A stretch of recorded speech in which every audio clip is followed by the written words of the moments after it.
السلام علیکم ورحمۃ اللہ۔ الحمد للہ والصلاة والسلام علی رسول اللہ، اللہم علمنا بما ينفعنا وانفعنا بما علمتنا وزدنا علما، رب اشرح لي صدری ویسر لي امری واحلل عقدۃ من لسانی یفقهوا قولی۔ آج انشاءاللہ ہم حدیث نمبر 24 پڑھیں گے، اور حدیث کا جو پرعنوان لکھا ہوا ہے آلاء اللہ ونعمہ علی عبادہ، اللہ سبحانہ تعالیٰ کی اپنے بندوں پر نعمتیں۔ یہ کافی لمبی حدیث ہے، اس میں کئی طرح کے مسائل ہیں جو جمع ہیں، انشاءاللہ اس کی مکمل تفصیل پڑھتے ہیں۔ عن ابی ذر الغفاری رضی اللہ عنہ، ابو ذر غفاری رضی اللہ تعالیٰ عنہ اس حدیث کے راوی ہیں، وہ فرماتے ہیں کہ عن النبی صلی اللہ علیہ وسلم فیما یروی عن ربہ عز وجل انہ قال، کہ رسول اللہ صلی اللہ علیہ وسلم نے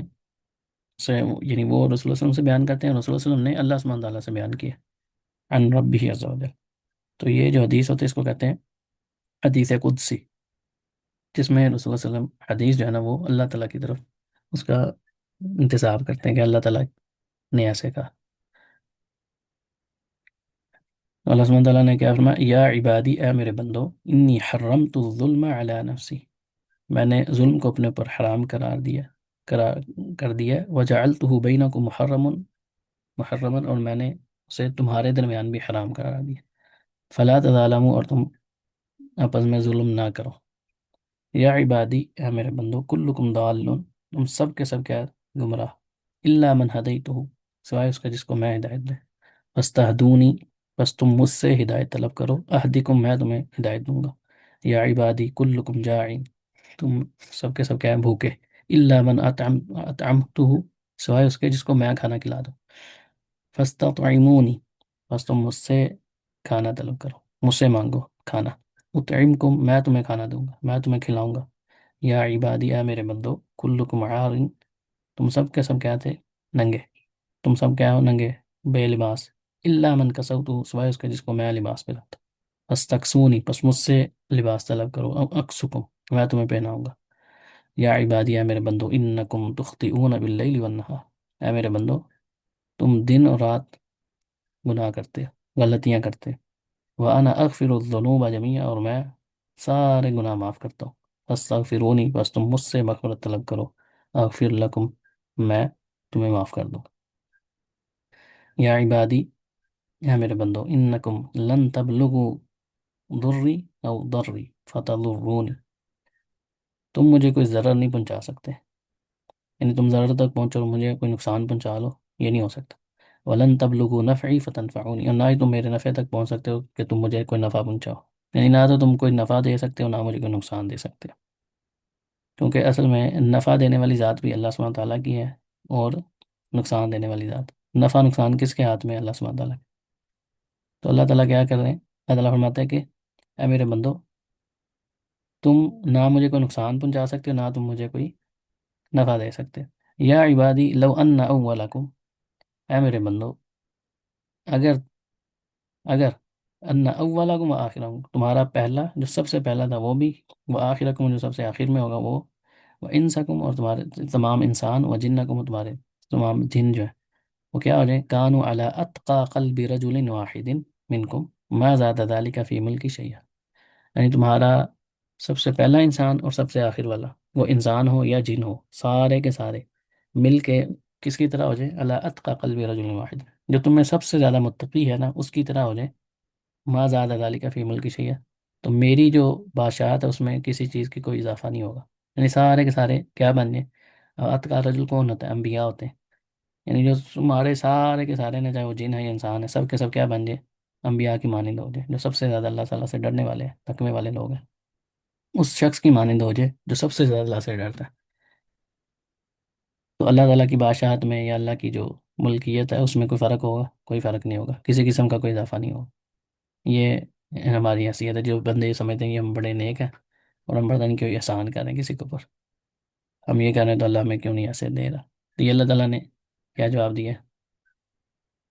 کہ سارے کے سارے ایسے شخص کی طرف ہو جائے جو سب سے زیادہ نیک ہے، تو سب سے زیادہ کون ہوتے ہیں؟ انبیاء ہی نیک ہوتے ہیں، نبی کریم صلی اللہ علیہ وسلم سب سے زیادہ، تو اس شخص کی مانند کوئی بندہ ہو جائے تو اللہ تعالیٰ کی ملکیت میں، اللہ تعالیٰ کی بادشاہت میں، سلطنت میں کسی چیز کا کوئی اضافہ نہیں ہوگا اس کے ایسا کرنے سے۔ یا عبادی، لو ان اولکم وآخرکم وانسکم وجنکم كانوا على افجر قلب رجل واحد ما نقص ذلك من ملک شیئا.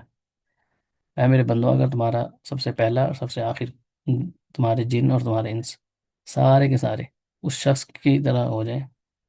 جو سب سے زیادہ سخت دل بدبخت بندہ ہے نا، اس کی مانند ہو جائیں سارے کے سارے، تو ماں نقص ذالک من کل شیء، تو میری ملکیت میں کسی قسم کا کوئی کمی واقع نہیں ہوگی، وہ ویسے کی ویسی رہے گی جیسی ہے. تو تمہارے سارے کے سارے جو ہے نا وہ کسی نبی کی طرح ہو جائیں، تب بھی کوئی اللہ تعالیٰ کو پرواہ نہیں ہے. اور سارے جو ہے نا وہ سب سے زیادہ بدبخت ہو جائیں، گناہ گار ہو جائیں، جو ابو جہل بن جائیں سارے، تب بھی اللہ کی ملکیت میں کوئی نقصان نہیں ہونے لگا، تمہارے ہونے یا نہ سے اللہ کا کوئی فرق نہیں پڑا. یا عبادی، اے میرے بندو، لو ان اولکم و آخرکم و انسکم و جنکم، تمہارے سارے کے سارے جو انسان ہیں، جن ہیں پہلے والے اور جو سب سے آخر ہے سب، قاموا فی سعید واحد، ایک چٹیل میدان میں جمع ہو جائیں سارے کے سارے، آدم علیہ السلام سے لے کے قیامت تک جتنے بھی بندے انسان ہیں سارے آ جائیں، جتنے بھی جنات ہیں سب اکٹھے ہو جائیں اور ایک میدان میں جمع ہو جائیں. فسألونی، پھر وہ مجھ سے کیا کریں؟ سوال کریں.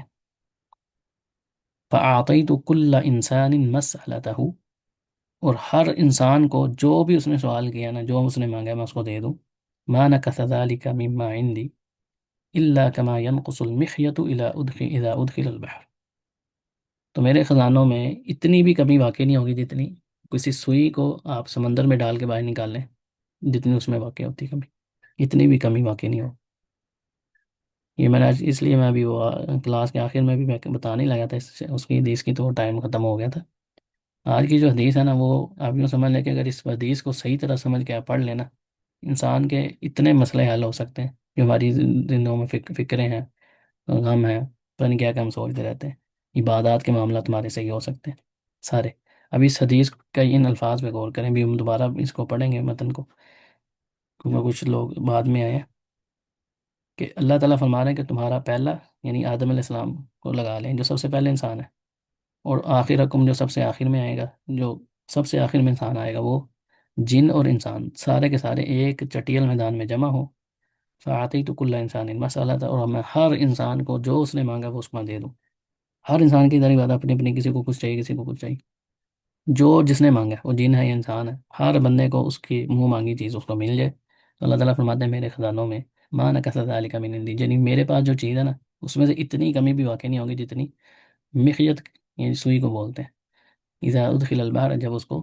سمندر میں داخل کیا جاتا ہے. اب آپ مجھے بتائیں، ایک سوئی آپ کے پاس ہے، آپ سمندر کے اندر ڈال کے اس کو باہر نکالتے ہیں، تو سمندر کے اندر کوئی فرق پڑتا ہے؟ اس سوئی کو ڈال کے باہر نکالنے سے سمندر کو کیا فرق پڑے گا؟ کچھ بھی نہیں پڑے گا، نہ اس میں کوئی کمی واقع ہوگی نہ زیادتی، کچھ بھی نہیں ہوگا. تو اللہ تعالیٰ کے پاس جو خزانے ہیں وہ ایسے ہیں کہ ہر بندے کو اس کے منہ مانگی چیز مل جائے جو اس نے سوال کرنا ہے، جنات کو بھی انسانوں کو بھی، ہر چیز ملنے کے بعد بھی اتنی کمی واقع نہیں ہوگی، اتنا اللہ تعالیٰ کے پاس خزانہ. یا عبادی انما ہی اعمالکم احصیها لکم، اے میرے بندو یہ تمہارے اعمال ہیں جن کو میں نے جمع کر کے رکھا ہے، جن کو گن کے رکھا ہوا ہے. ثم اوفیکم، پھر میں تمہیں پورا پورا بدلہ دوں گا، ان اعمال کا. فمن وجد خیرا، بس جو اس میں کوئی اچھی چیز پا لے، یعنی جو بدلہ ملے گا اس میں جو اس کو خیر ملے گی، فلیحمد اللہ، تو پھر وہ اللہ کا شکر ادا کرے، اللہ کی حمد بیان کرے. ومن وجد غیر ذلک، اور جو اس کے علاوہ کسی چیز کو پائے، فلا یلومن الا نفسہ، تو پھر وہ اپنے آپ اپنے نفس کو ملامت کرے، کسی کا کوئی وہ نہیں ہے.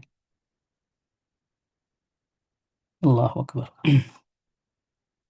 اس متن کو میں جلدی سے دوبارہ پڑھ لیتا ہوں کیونکہ یہ بڑی اہم حدیث ہے.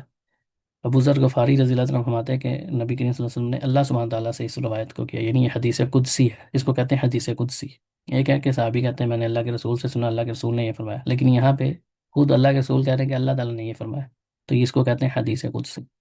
جو نبی کریم صلی اللہ علیہ وسلم ڈائریکٹ اللہ سبحانہ تعالیٰ سے بیان کرتے ہیں کہ اللہ تعالیٰ نے ایسے فرمایا. تو اللہ تعالیٰ نے کیا فرمایا؟ یا عباد انی حرمت الظلم علی نفسی، میں نے ظلم کو اپنے اوپر حرام کر لیا، وجعلتہ بینکم محرما فلا تظالموا، اور میں نے اس کو تمہارے درمیان میں بھی حرام رکھا، تم آپس میں ایک دوسرے کا ساتھ ظلم نہ کرو. یا عبادی، اے میرے بندو، کلکم ضال، تم سب کے سب کیا ہے؟ گمراہ، الا من ہدیتہ، جس کو میں سوائے اس کے جس کو میں ہدایت دوں. فاستہدونی، بس مجھ سے ہدایت طلب کرو.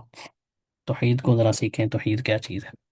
کہ ہر چیز چھوٹی ہے یا بڑی ہے وہ اللہ تعالیٰ سے مانگنی چاہیے. فاستہدونی، مجھ سے ہدایت طلب کرو، اہدکم، میں تمہیں ہدایت دوں گا. تو یہ یوں سمجھ لیں کہ اللہ تعالیٰ نے یہ نہیں کہا کہ اہدی کو میں تمہیں ہدایت دوں گا، بلکہ کہ فستہدونی، بس تم مجھ سے ہدایت طلب کرو، یعنی طلب، جو طلب کرے گا جو سچا ہوگا، اللہ تعالیٰ کا بھی پھر وعدہ کیا ہے کہ اہدی کو میں اس کو دوں گا، جیسے اللہ تعالیٰ نے کہا نا ادعونی استجب لکم، مجھے پکارو میں تمہاری دعا قبول کروں گا، تو یہ اللہ تعالیٰ کا وعدہ ہے، وَإِذَا سَأَلَكَ عِبَادِي عَنِّي فَإِنِّي قَرِيبٌ أُجِيبُ دَعْوَةَ الدَّاعِ إِذَا دَعَانِ، یہ اللہ تعالیٰ نے قرآن پاک میں فرمایا نا کہ جب بھی کوئی پکارنے والا مجھے پکارتا ہے تو میں اس کی پکار کو سنتا ہوں، میں اس کا جواب دیتا ہوں۔ تو جب ایسی ذات ہے جو 24 گھنٹے ہر زبان ہر وقت بندے کے ہر مسئلے کو، اس کے خزانے کتنے وہ آگے پڑھ رہے ہیں، ایسی ذات کو چھوڑ کے قبروں میں مدفون شخص یا کوئی زندہ جو خود محتاج ہے ہماری طرح کے انسان، ان سے انسان جو ہے وہ مانگے یا ان سے امیدیں لگا کے بیٹھ لگے، تو اس سے بڑا بدبخت اور بیوقوف کون ہوگا؟ اسی لیے ایسے جو لوگ ہیں جو اللہ کو چھوڑ کے غیر اللہ کو پکارتے ہیں، ان سے امیدیں لگاتے ہیں، اللہ تعالیٰ نے کہا اولئک کالانعام بل هم اضل، یہ تو چوپایوں کی مانند بلکہ ان سے بھی زیادہ گمراہ ہے، کیونکہ جو چوپائے ہیں نا وہ بھی اللہ تعالیٰ کو ہی پکارتے ہیں۔ یا عبادی کلکم جائع، تم میں سے ہر کوئی کیا ہے؟ بھوکا، الا من اطعمتہ، سوائے اس کا جس کو میں کھانا کھلاتا کھلایا، جس کو میں نے کھانا کھلایا، فاستطعمونی، پس مجھ سے طلب کرو، کیا طلب کرنا ہے؟ کھانا بھی اللہ سے مانگنا ہے، اطعمکم، میں تمہیں کھانا کھلاؤں، یا عبادی، اے میرے بندو، اب انداز جا کریں اللہ تعالیٰ کا، کتنا خوبصورت انداز، اے میرے پیارے بندو، اے میرے بندو، کتنی اس میں محبت ہے، اللہ تعالیٰ اپنے بندوں کو کیسے پکار رہا ہے، اور ایسی ذات کو چھوڑ کے انسان غیر اللہ کی طرف رجوع کرے تو اس سے بڑا بدبخت و ظالم کون ہوگا؟ یا عبادی کلکم عار، تم سب کے سب کیا آتے ہیں؟ بے لباس، ننگے، انسان جو پیدا ہوتا ہے ننگا ہی ہوتا ہے نا، الا من کسوتو، سوائے اس کے جس کو میں نے لباس پہنا ہے، فاستکسونی، پس تم مجھ سے لباس طلب کرو، اکسکم، میں تمہیں پہناؤں گا۔ اب جس بندے کو اس حدیث کا پتہ چل جائے اللہ تعالیٰ نے ایسے فرمایا، اور راوی کون ہے؟ خود رسول اللہ صلی اللہ علیہ وسلم اس حدیث کو بیان کرنے والے کہ اللہ تعالیٰ نے ایسے کہا، یعنی جو سب سے اصدق الصادقین ہے، سب سے زیادہ سچے انسان، اور اس کے بعد انسان مسلمان جو ہے وہ اللہ کی مخلوق کی طرف رجوع کرے، تو پھر بندہ کیا کہہ سکتا ہے کہ اللہ تعالیٰ نے کتنی واضح طور پہ کہا ہدایت مانگنی مجھ سے مانگو، گمراہ ہو گئی کسی معاملے میں سمجھ نہیں لگ رہی کیا کرنا ہے، مجھ سے مانگو میں تمہاری رہنمائی کروں گا، بے لباس ہے، لباس نہیں چاہیے، مجھ سے مانگو لباس، میں تمہیں لباس دوں، کھانا چاہیے مجھ سے مانگو، اللہ تعالیٰ تمہیں دے گا، مانگو تو صحیح۔ یا عبادی انکم تخطئون باللیل والنہار، تم دن رات گناہ کرتے ہو، ہم میں سے کوئی ہے جو بندہ کہ جی میں تو گناہ نہیں کرتا؟ 24 گھنٹے میں ہم پتہ نہیں کتنے بے شمار ہیں جن کا ہمیں پتہ ہوتا ہے، کہیں کا ہمیں پتہ بھی نہیں ہوتا کہ ہم اللہ کے حق میں کیا کر رہے ہوتے ہیں، اگر اللہ کا حق ادا نہیں کر رہے، کوئی نماز پڑھنے تو وہ جس طرح اس کو ادا کرنا چاہیے ویسے نہیں، نماز کے اندر بھی ہمارے خیالات ادھر ادھر ہوتے ہیں، تو اللہ تعالیٰ کیا کہتے ہیں؟ تم دن رات کیا کرتے ہیں؟ تخطئون باللیل والنہار، دن رات گناہ کر رہے، لیکن اللہ تعالیٰ کی مغفرت کیسی ہے؟ انا اغفر الذنوب جميعا، میں سارے گناہ معاف کر دوں، سارے گناہ اللہ تعالیٰ معاف کر رہا ہے، فاستغفرونی، پس تم مجھ سے مغفرت طلب کرو، اغفر لکم، اغفر لکم، میں تمہارے گناہ معاف کروں، یا عبادی، اے میرے بندو، انکم لن تبلغوا ضری او ضری فتضرونی، تم مجھے کوئی ضرر یا نقصان نہیں پہنچا سکتے کہ تم کسی ضرر کو پہنچو اور وہ مجھے پہنچا دو، مالک ہی نہیں، نفع نقصان کا مالک اللہ، ولن تبلغوا نفعی فتنفعونی، اور نہ ہی تم میرے نفع کو پہنچ سکتے کہ تم مجھے کوئی نفع پہنچاؤ۔ آگے اس کی وضاحت آ رہی ہے کہ نقصان پہنچانے سے کیا مراد ہے اور نفع نقصان کے مراد ہے کہ اصل مالک تو اللہ تعالیٰ کی ذات ہے، لیکن مزید آگے کیا کہ اے یا عبادی لو ان اولکم و آخرکم و انسکم و جنکم، اے میرے پیارے بندو، تمہارا سب سے پہلا اور سب سے آخر انسان اور جن دونوں، سارے کے سارے کیا ہے؟ کانوا علی اتقى قلب رجل واحد، اگر وہ سارے کے سارے کس کی طرح ہو جائیں؟ جو سب سے نیک شخص ہے نا، سب سے زیادہ متقی شخص، اس کے ان کے دل بھی ایسے ہو جائیں، تو سب سے متقی شخص کون ہوتا ہے؟ انبیاء ہوتے ہیں، نبی کریم صلی اللہ علیہ وسلم، اس شخص کی طرح ہو جاتے ما زیادہ کیا فی ملک شیعہ، تو میری سلطنت میں کوئی اضافہ نہیں ہونے لگا، یعنی سارے جو ہے نا اللہ کے فرما بردار بن جائے اس شخص کی طرح جو سب سے زیادہ اللہ تعالیٰ سے ڈرنے والا اللہ تعالیٰ کا تقوی متقی شخص ہے، اس شخص کی معنی سارے ہو جائیں تب بھی اللہ تعالیٰ کو کوئی فرق نہیں پڑنا، اللہ تعالیٰ غنی ہے ان چیزوں سے، یعنی فائدہ انسان کو ہی ہونا ہے، تو بعض لوگ سمجھتے ہیں جیسے کوئی ہم ساری زندگی بات کر کے اللہ پہ کوئی احسان کر رہے ہیں، ہم اتنا کر رہے ہیں ہمیں تو کچھ مل نہیں رہا، تو ایسا بندے کو پتہ ہی نہیں ہے بھائی تمہاری حیثیت کیا ہے، یہ تو اللہ تعالیٰ کا فضل ہے کہ اللہ تعالیٰ ہمیں اہمیت دے رہا ہے، اللہ تعالیٰ کا میرے بندو،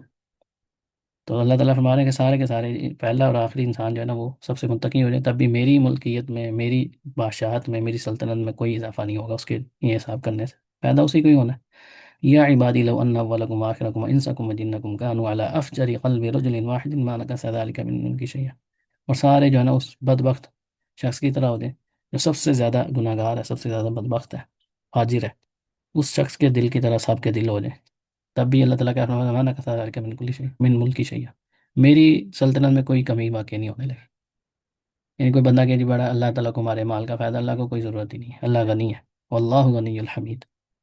یا عبادی لو ان اولکم واخرکم وانسکم وجنکم قاموا فی صعید واحد، سارے ایک میدان میں جمع ہو جائیں، فسالونی، مجھ سے سوال کریں، فاعطیت کل انسان مسألتہ، یا انہوں نے مجھ سے سوال کیا تو میں نے ہر انسان کو اس کے جو اس نے مانگا اس کو دے دیا. مانا کا ذالک مما عندی الا ما ينقص المخيط اذا ادخل البحر. یعنی ایک چیز مبالغے کی اس کو بیان کرنے کے لیے نا یہ چیز مثال دی جاتی ہے. جیسے اللہ تعالیٰ نے وہ کہا نا کہ یہ جنت میں داخل ہوں گے یہاں تک کہ جو ہے وہ جو جمل ہے نا وہ کیا ہو جائے فی سم الخیات، یہ سوئی کے ناکے میں اونٹ داخل ہو جائے، جیسے وہ داخل نہ ہوگا اسی طرح یہ بندے بھی کافر جو ہے نا جنت میں داخل نہیں ہو سکتے. تو یہ مبالغے کی بات ہے کہ کبھی ہو ہی نہیں سکتا ایسا. تو اسی طرح ایسا نہیں ہو سکتا کہ سارے کو اللہ تعالیٰ سب کچھ دے دے. تو جتنا سمندر میں کمی ہوگی نا اتنی کمی بھی واقع نہیں ہونی اللہ تعالیٰ کے خزانوں میں. اللہ تعالیٰ ایسی ذات ہے. تو ایسی ذات کو چھوڑ کے جب انسان مخلوق کی طرف رجوع کرتا ہے، اور خاص طور پہ بدبختی کی علامت یہ ہو کہ بندہ فوت شدگان سے مانگے، جو خود قبروں میں مدفون ہے، جن کو اپنے ہاتھوں سے غسل دے کے ان کے کپڑے اتار کے ان کو نہلا کے غسل دے کے کفن دے کے ان کو قبر میں اتارتے ہیں، پھر ان سے کیا گمان رکھتے ہیں جی یہ بڑی پہنچی سرکار ہے، یہ ایسے کر سکتے ہیں ویسے کر سکتے ہیں. یعنی اس سے بڑی گمراہی اور بدبختی کم عقلی کو یہاں ہو سکتی ہے انسان کی، کہ ایسی ذات جو کہہ رہی ہے مجھ سے کھانا مانگو میں تمہیں کھانا، گمراہی ہے. مجھ سے ہدایت طلب کرو، لباس چاہیے مجھ سے مانگو، گناہ دن رات کر رہے مجھ سے مغفرت طلب کرو میں تمہیں معاف کروں گا. پھر اور تمہیں کیا چاہیے بس بتاؤ نا کون سی چیز ہے جو اللہ کے پاس نہیں ہے. اور پھر خزانے بھی ایسے ہیں جو کبھی کسی چیز کی کمی ہونی نہیں، جو جس نے مانگنا اس کو مل جائے گا، سب کچھ دینے کے بعد بھی کمی واقع نہیں ہونی. تو ایسی ذات کو چھوڑ کے جو خود محتاج ہو، چاہے وہ زندہ تھے یا فوت ہو گئے، زندگی میں بھی تو وہ محتاج ہی تھے نا، جیسے ہم لوگ محتاج ہوتے ہیں ویسے وہ بھی جو جتنا مرضی کوئی نیک ہو وہ محتاج نہیں ہے اللہ تعالیٰ کا. جتنا بھی کوئی نیک ہو وہ لازمی بات ہے کہ وہ مخلوق کا بھی محتاج رہتا ہے، اللہ کا بھی محتاج رہتا ہے. اس کو اولاد کی ضرورت ہے، کوئی کسی چیز کی ضرورت ہے، کام کی ہے، مال کی، بیوی بچوں کی، اور 100 طرح کی اس کی اپنی پرابلم ہماری آنکھوں کے سامنے وہ زندگی گزار کے جاتا ہے. فوت ہو جائے تو بندے اسی کو مشکل کشا ماننا شروع کر دیتے ہیں. اور بدبختی یہ ہے کہ ایسے لوگوں کے بجائے لوگ اللہ کے رسول کو ہی یعنی جنہوں نے یہ حدیث اللہ سے بیان کی ہے ان کو ہی یا رسول اللہ مدد کے نعرے لگا دیتے ہیں، یا علی مدد کے نعرے، مشکل کشا ان کو مان رہے ہوتے ہیں جنہوں نے زندگی بھر انہی چیزوں کی نفی کی ہے. تو ایسی ذات کو چھوڑ کے انسان جو ہے وہ اللہ کی مخلوق کی طرف رجوع کرے تو اسے بڑا بدبخت کوئی نہیں. یا عبادی انما ہی اعمالکم احصیہ، اے میرے بندوں میں نے تمہارے اعمال کو گن کے رکھا. یعنی اللہ نے جو اعمال بنانے ہمیں دکھانے ہیں، جو بدلہ دینا ہے وہ ہمارے ہی اعمال ہوں گے، اس میں کوئی کمی بیشی اللہ نے نہیں کرنی. لا یغادر صغیرۃ ولا کبیرہ، جب ووضع الکتاب فتری المجرمین مشفقین، جیسے سورہ کہف میں ہے نا کہ جب وہ اس کتاب کو دیکھیں گے وہ کیا کریں، لا یغادر صغیرۃ ولا کبیرہ الا احصاها. یہ کیسی کتاب ہے جس نے کوئی چھوٹی سے چھوٹی چیز نہیں چھوڑی، بڑی سے بڑی کوئی چیز نہیں چھوڑی، ہر چیز اس میں شمار کی ہوئی. تو وہ ہمارا اپنا ہی ماننا مانا، اللہ نے نہیں اس میں کوئی کمی کرنی ہے، زیادتی کرنی. تو اس کو پھر اللہ تعالیٰ پورا پورا بدلہ بھی دے گا. فمن وجد خیرا فلیحمد اللہ، جو اس میں سے خیر ملے تو وہ اللہ کا شکر ادا کرے. اس میں بھی اپنے مال کے اوپر نہ کرے کہ میں نے، کیونکہ ہمارا جتنا بھی ہم کر لیں اللہ کا حق تو نہیں ادا کر سکتے ہم. جتنی اللہ تعالیٰ کی ہمارے پاس اوپر نعمتیں ہیں تو ہم تو ساری زندگی سجدے میں پڑے ہیں تب بھی ہم اس کا شکر ادا نہیں کر سکتے. تو یہ اللہ تعالیٰ کی حمد ہی ہے، اللہ کی رحمت ہی ہے. جیسے رسول اللہ صلی اللہ علیہ وسلم نے فرمایا تھا کہ میں جو ہے وہ اللہ کی رحمت سے ہم جنت میں داخل ہوں گے. امال کی بنیاد پہ نہیں جا سکتے، جنت تو اتنی قیمتی چیز ہے. امال کی بنیاد پہ نہیں، ہم اگر دینا کہ میں نے یہ عمل کیا تو اس کا بدلہ جنت ہونی تھی، یہ نہیں ہو سکتا. یہ اللہ تعالیٰ کی رحمت ہی ہے، پھر اللہ تعالیٰ کا فضل ہی ہوگا کہ اللہ تعالیٰ ہمارے ان معمولی سی ٹوٹے پھوٹے مال کو قبول کرے اور ہمیں جنت میں بھیج دے. تو یہ اللہ تعالیٰ کی رحمت ہوگی. تو جو بندہ خیر کو طلب کرے، خیر اس کو ملے، اپنے جو اللہ تعالیٰ اس کو بدلا دے اس میں خیر ملے تو کیا کرے، فلیحمد اللہ، اللہ کا شکر ادا کرے، اللہ کی حمد بیان کرے. ومن وجد غیر ذلک، جو اس کے علاوہ کرے، فلا یلومن الا نفسہ، پھر وہ اپنے آپ کو ہی ملامت کرے، کسی کو ملامت نہ کرے، کیونکہ ہر چیز اللہ تعالیٰ نے وعدے کر دی تھی. تو حرمت الظلم، اللہ سبحانہ تعالیٰ نے فرمایا کہ میں نے ظلم کو اپنے اوپر حرام کر دیا. تو ظلم کی جو تعریف ہے نا وہ یہ ہے کہ وضع الشیء فی غیر محلہ، کسی چیز کو اس کی اصل جگہ سے ہٹا کے کسی ایسی جگہ پہ رکھنا جو اس کی لائق نہ ہو یا اس کی جگہ نہیں بنتی. یعنی اس کی اصل جگہ کوئی ہے وہاں سے ہٹا کے اس کو کسی اور جگہ پہ رکھ، یہ ظلم کہلاتا ہے. یعنی کسی کا حق ہے جو اس کو دینا چاہیے وہ حق کسی اور کو دے دینا، میرٹ کے خلاف جس کو ہم بات کرتے ہیں نا کہ ایک بندے کا حق ہے کہ یہ چیز اس کو ملنی چاہیے، اس سے چھین کے کسی اور کو دے دینا یا خود اس کے اوپر قبضہ کر لینا، جو جس کا حق ہے اس کو نہ دینا، جو چیز اس کو ملنی چاہیے، جس چیز کا جو مقام ہے اس کو اس مقام سے ہٹا کے دے دینا۔ نبی کریم صلی اللہ علیہ وسلم کا جو مقام ہے اس کو اٹھا کے اللہ کے رتبے پہ لے جانا، انبیاء کو یا صحابہ کو یا نیک اولیاء کو اٹھا کے جو ان کا احترام ہے اس کو چھوڑ کے احترام کے اندر غلو کر دینا، یہ بھی ظلم ہے۔ یا ان کا جو اصل مقام ہے نبی کریم صلی اللہ علیہ وسلم کا یا انبیاء کا یا جو نیک لوگ ہیں یا جو بھی عزت احترام والے لوگ ہیں ان کو ان کا احترام کم کر دینا، یعنی جو ان کا احترام کرنا چاہیے، رسپیکٹ دینی چاہیے، اس میں کمی کرنا، یہ بھی ظلم ہے۔ یعنی کمی ہو یا ذاتی، دونوں چیزوں میں کیا کر رہے ہیں ہم، اصل چیز جو کیا ہے وہ صحیح فی غیر محلی ہی، اس کی اصل جگہ سے اس کو ہٹا کے رکھ دینا، جو اس کا اصل مقام ہے وہ اس کو نہ دینا، تو یہ ہر چیز اس کے اندر آ جاتی ہے۔ یا اب ظلم کے انہوں نے کہا مجاوزۃ الحد یا التصرف فی حق الناس بغیر حق، یعنی ایک حد کو، لمٹ کو کراس کر دینا، یا لوگوں کے جو حقوق ہیں ان کے اوپر ناجائز تصرف کرنا، جو آپ کا کام نہیں بنتا ناجائز طور پہ ان کے اوپر معاملات کو کرنا، وہ مستحیل علی اللہ تعالیٰ، تو یہ اللہ تعالیٰ کی ذات سے مستحیل ہے، یہ ناممکن ہے کہ اللہ تعالیٰ ظلم کریں، یہ تو پاسبل ہی نہیں کہ اللہ تعالیٰ ایسا کرے۔ لیکن یہاں پہ ایک طرح کی اللہ تعالیٰ نے جو بات کی نا کہ میں نے ظلم کو اپنے اوپر حرام کیا، اس کا مطلب یہ ہے کہ اللہ تعالیٰ ظلم کرنا چاہے تو کر سکتے ہیں، یہ تو اللہ تعالیٰ کی قدرت ہے، قدرت ہونے کے باوجود نہ کرنا یہ اصل میں صفت ہوتی ہے۔ لیکن ایک بندے کے پاس اگر قدرت ہی نہ ہو، ایک بندہ ظلم کر ہی نہیں سکتا، وہ کہ جی میں نے اپنے اوپر ظلم کو حرام کرا، تو ایسا جو بندہ ہے مثال کے طور پہ اگر کوئی بندہ یہ کہ جی ایک بندے کے پاس ہے ہی نہیں ہے تو وہ کہ جی میں نے اس کو حرام کر لیا اپنے اوپر، تو یہ کوئی اس کی صفت نہیں ہے، ایک چیز ہے بس ہے ہی نہیں، تو قدرت ہی نہیں تو پھر کیا فائدہ۔ ایک بندہ کسی سے بدلہ لینے کی پوری طاقت رکھتا ہے لیکن وہ بدلہ نہیں لیتا، وہ کہتا ہے میں نے تجھے معاف کیا، تو یہ کیا ہوگی اس شخص کے حق میں کیا بات ہوگی، یہ اس کی صفت ہوگی، یہ اس کا بڑا پن ہوگا۔ لیکن ایک بندہ جو ہے نا وہ مجبور ہے، وہ کہتا ہے جہاں تینوں معاف کیتا، تو اس کے معاف نہ کرنے یا کرنے سے کیا ہے، اس نے اس کے پاس آپشن ہی کوئی نہیں ہے، تو یہ کوئی صفت تو نہ، یہ کوئی بڑا پن نہیں ہے۔ جب ایک بندے کا ہمیں پتہ ہے کسی بندے کے پاس ہے ہی نہیں، تو اللہ تعالیٰ کی تو وللہ المثل الاعلیٰ، اللہ تعالیٰ کی تو مثال اعلیٰ، ٹھیک ہے، کہ اللہ تعالیٰ سے یہ پاسبل ہی نہیں ہے، یعنی یہ ہو ہی نہیں سکتا، جیسے ولا یظلم ربک احد، اللہ تعالیٰ کسی کے اوپر ظلم نہیں کرتا۔ تو اللہ تعالیٰ نے جس چیز کو اپنے اوپر حرام کیا وہی کہا کہ فلا تظالموا، تم بھی آپس میں ظلم نہ کرو، یہ تظالم یا تظالم سے یہ دو یا دو سے زیادہ لوگوں کے درمیان ہوتا ہے معاملہ، اکیلا بندہ نہیں یہ کر سکتا، تو آپس میں ایک دوسرے کے اوپر ظلم نہ کرو، اس کے اندر ہر چیز شامل ہے۔ اگر ان حدیث کو سمجھا جائے تو معاشرتی مسائل ہمارے بڑے حل ہو سکتے ہیں، ہر چیز، ہر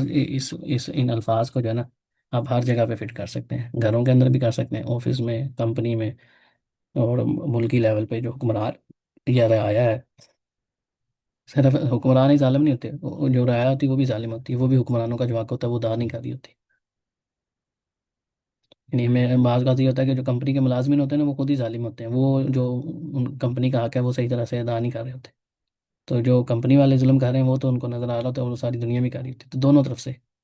کسی کو بھی حق نہیں، جو ورکر ہے اس کو جس چیز کی آپ نے مزدور لگایا ہے، تو مزدوروں کے یا مستری کے سر پہ کھڑے ہوں گے تو کام صحیح کر رہے ہوتے ہیں، ورنہ سائڈ تھوڑی سی سائڈ پہ ہونی چاہیے، دیر ہے کام ہی نہیں کرتے،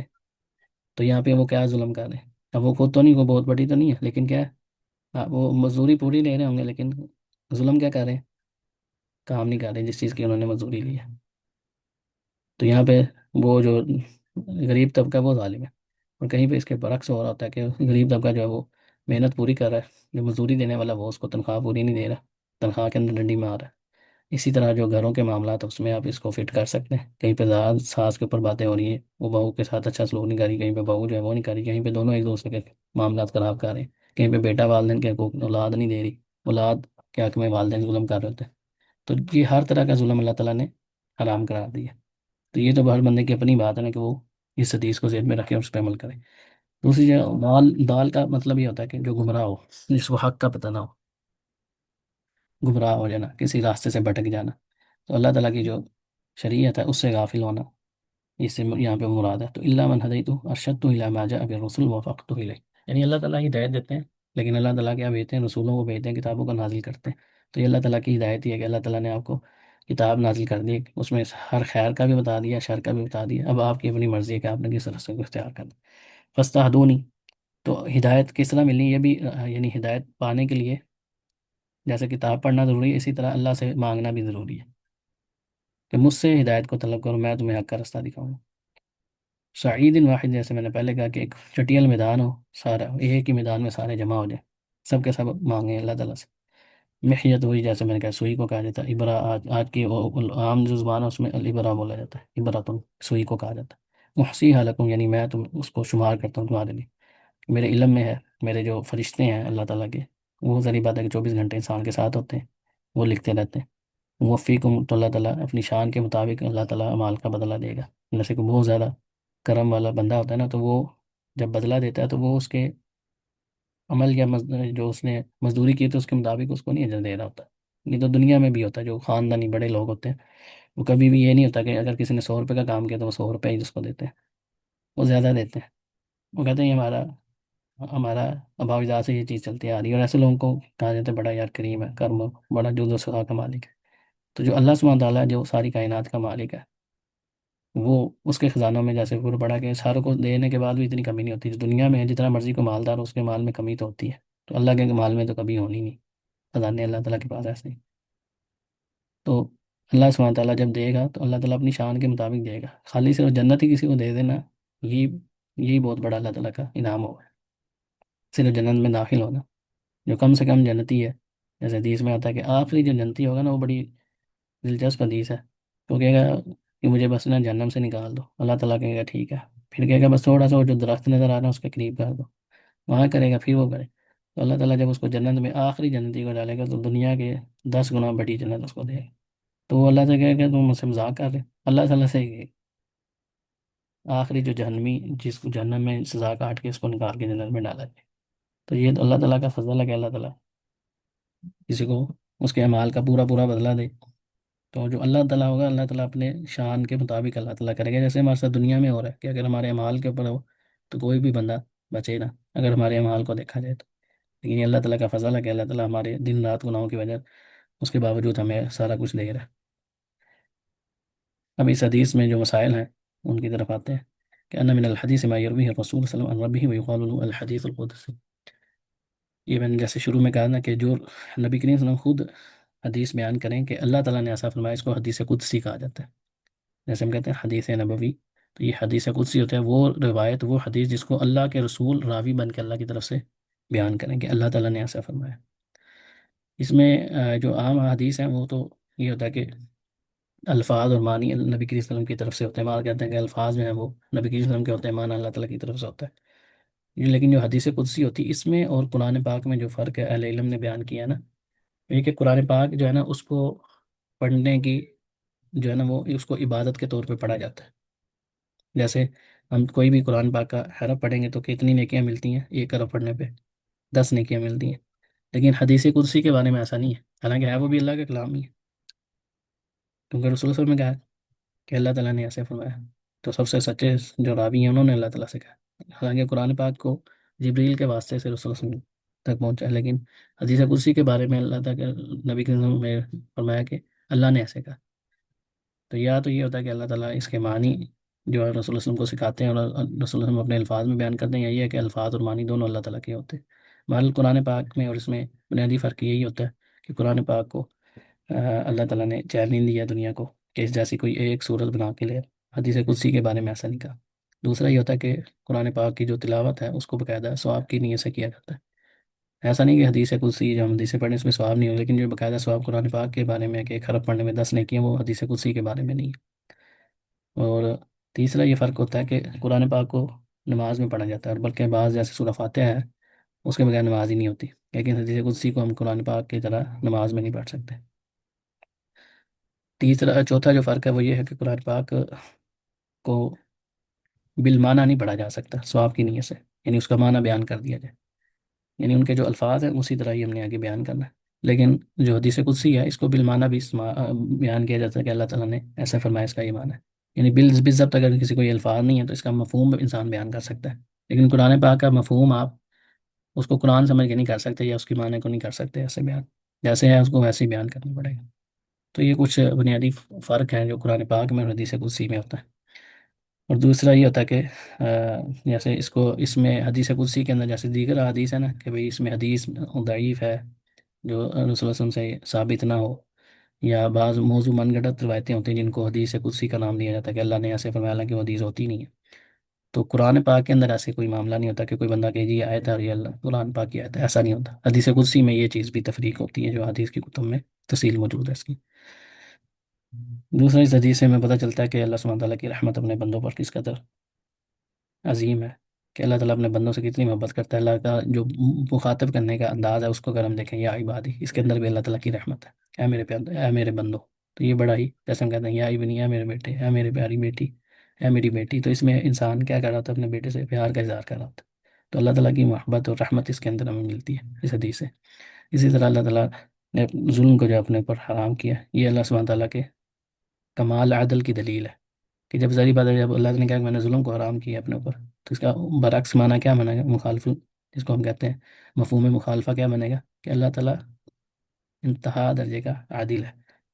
عدل کرنے والا ہے۔ عدل کا مطلب یہی ہوتا ہے، جیسے ہم نے ظلم کا پڑھا نا کہ اس بعد اس صحیح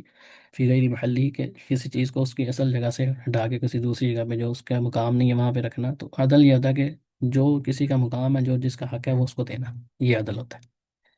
تو اللہ تعالیٰ سب سے زیادہ عادل ہے۔ اسی طرح آپس میں لوگوں کا ایک دوسرے پر ظلم کرنا، اس کو حرام قرار دیا اللہ تعالیٰ نے۔ اسی طرح ہر چیز جو آپ کو چاہیے، چاہے وہ چھوٹی سے چھوٹی ہی کیوں نہ ہو، جوتے کا تسمہ کیوں نہ ہو، نمک ہی کیوں نہ ہو، پانی کیوں نہ ہو، وہ انسان کو سب سے پہلے کسے مانگنا چاہیے؟ اللہ تعالیٰ سے۔ باقی دنیاوی اسباب ہیں وہ اختیار کرنے چاہیے، جیسے قرآن پاک میں سورہ جمعہ میں اللہ تعالیٰ نے فَإِذَا قُضِيَتِ الصَّلَاةُ فَانتَشِرُوا فِي الْأَرْضِ وَابْتَغُوا، جب نماز ختم ہو جائے تو اللہ تعالیٰ زمین پہ پھیل جو، اللہ تعالیٰ سے اس کے فضل کو تلاش کرو، اسے مانگو۔ تو اسباب اختیار کرنا، ان اسباب کو اختیار کرنے کے لیے بھی اللہ تعالیٰ کے محتاج ہے، اللہ سے مانگنے کے اللہ ہمارے لیے اسباب پیدا فرما دے۔ تو ہر چیز چاہے کوئی آپ کو دنیاوی فائدے کی چیز چاہیے وہ بھی اللہ سے مانگے، نقصان میں ہے تو اس نقصان کو پورا کرنا یہ بھی آپ اللہ سے مانگیں۔ اسی طرح اللہ تعالیٰ نے چاہے دنیا کا کوئی چیز ہے یا آخرت کی، وہ صرف اللہ سے سوال کرنا چاہیے۔ اس حدیث سے یہ بھی ہمیں پتہ چلتا ہے۔ تو یہ پتہ چلتا ہے کہ انسان کو کسی بھی صورت میں اللہ کی رحمت سے مایوس نہیں ہونا چاہیے، کیونکہ اللہ تعالیٰ کی رحمت سے کون لوگ مایوس ہوتے ہیں؟ جو کافر ہیں، وہ اللہ سے مایوس ہوتے ہیں۔ جو مرضی آپ کے ساتھ معاملہ ہو گیا، اللہ کی رحمت سے مایوس نہ ہو۔ جتنے مرضی آپ نے گناہ کر لی، کچھ بھی ہو گیا، بڑی سے بڑی غلطی ہوگی، معافی ہے۔ اللہ تعالیٰ نے کہا کہ تم دن رات گناہ کرتے ہو، میں تمہیں معاف کرتا ہوں، مجھ سے مغفرت طلب کرو، میں تمہیں معاف کروں گا۔ جب اللہ تعالیٰ نے یہ کہہ دیا کہ تم مجھ سے مغفرت طلب کرو، میں تمہیں معاف کروں گا، تو یہ اللہ تعالیٰ کا وعدہ ہے۔ ومن اصدق من اللہ قیلا، اللہ سے بڑھ کے کون ہے جو اپنی بات میں سچا؟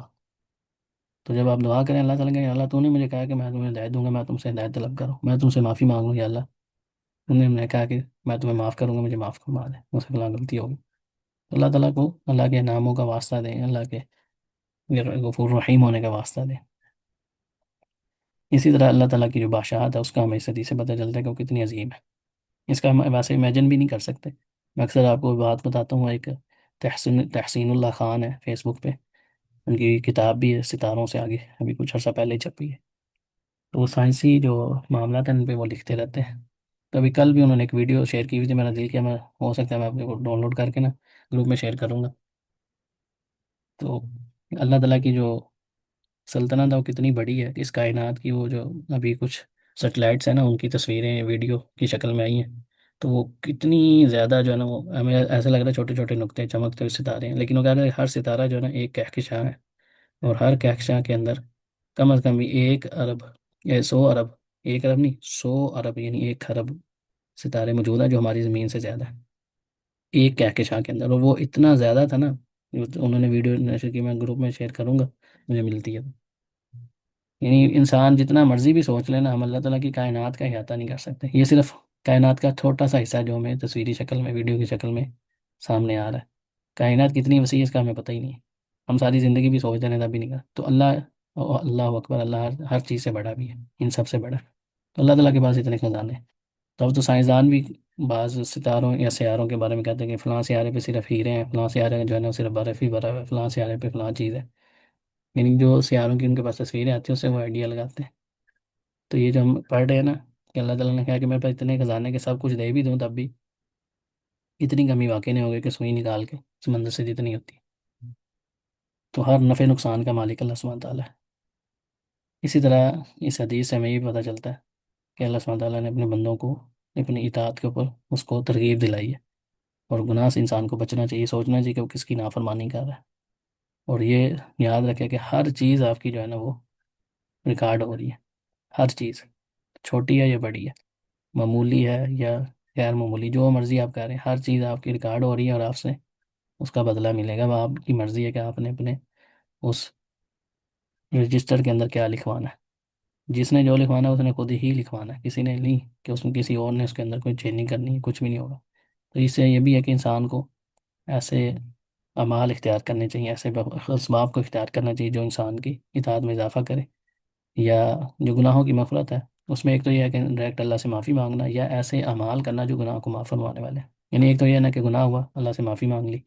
جیسے حدیث میں آتا ہے کہ جس سے کوئی گناہ ہو جائے تو اس کو چاہیے 2 رکعتیں نماز پڑھ کے اللہ سے معافی مانگے، اللہ تعالیٰ اس کو معاف کر دے۔ یہی ہے کہ استغفر اللہ واتوب الیہ اللہم اغفر لی، یہ والی جو دعائیں ہیں جتنی بھی، یا یہ ہے کہ وہ اعمال جن کے بارے میں رسول اللہ صلی اللہ علیہ وسلم نے فرمایا کہ جس نے یہ عمل کیا اس کے گناہ معاف ہوں گے، جیسے سبحان اللہ وبحمدہ 100 دفعہ جس نے پڑھا اس کے 100 گناہ معاف ہوتے ہیں، 100 درجات بلند ہوتے ہیں، یہ والی چیزیں۔ یا نماز پڑھنا ہے، وضو کرنا ہے، وضو کرنے سے بھی انسان کے جو گناہ ہیں وہ معاف ہوتے ہیں، یا والدین کے ساتھ حسن سلوک کرنا، کبیرہ گناہوں کے اگر کسی سے ہو گیا تو اس کو چاہیے اپنے والدین کے ساتھ نیکی کرے۔ تو ایسے اعمال کو اختیار کرنا جس سے گناہ معاف ہوتے ہیں، ایک ہے ڈائریکٹ توبہ کرنا، ایک ہے ان اعمال کو اختیار کرنا جس سے گناہ معاف ہوتے ہیں۔ تو یعنی تقوی جو ہے نا، انہوں نے کہا ان اصل التقوی والفجور هو القلوب، کیونکہ اللہ تعالیٰ نے کہا جو سب سے زیادہ متقی قلب، جس کے دل کے اندر تقوی ہے، اوپر دل کا ذکر ہے،